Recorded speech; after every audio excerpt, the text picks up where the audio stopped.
السلام علیکم ورحمۃ اللہ وبرکاتہ۔ بسم اللہ الرحمن الرحیم۔ رسول اللہ صلی اللہ علیہ وسلم کے خط کو کس نے پھاڑا؟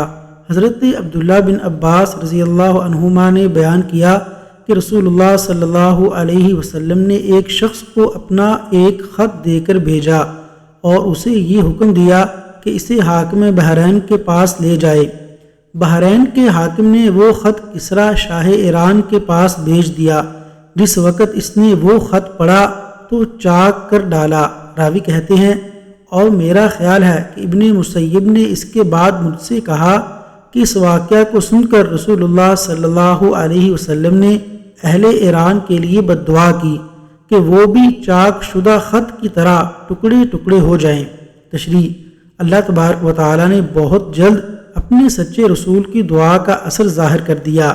حضرت انس بن مالک رضی اللہ عنہ سے روایت ہے، وہ کہتے ہیں کہ رسول اللہ صلی اللہ علیہ وسلم نے کسی بادشاہ کے نام دعوت اسلام دینے کے لیے ایک خط لکھا یا لکھنے کا ارادہ فرمایا تو آپ صلی اللہ علیہ وسلم سے کہا گیا کہ وہ بغیر مہر کے خط نہیں پڑھتے، یعنی بے مہر کے خط کو مستند نہیں سمجھتے۔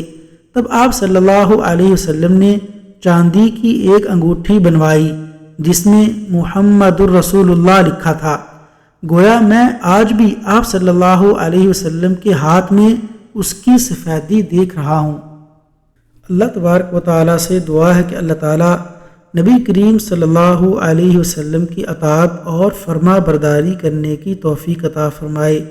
آمین یا رب العالمین۔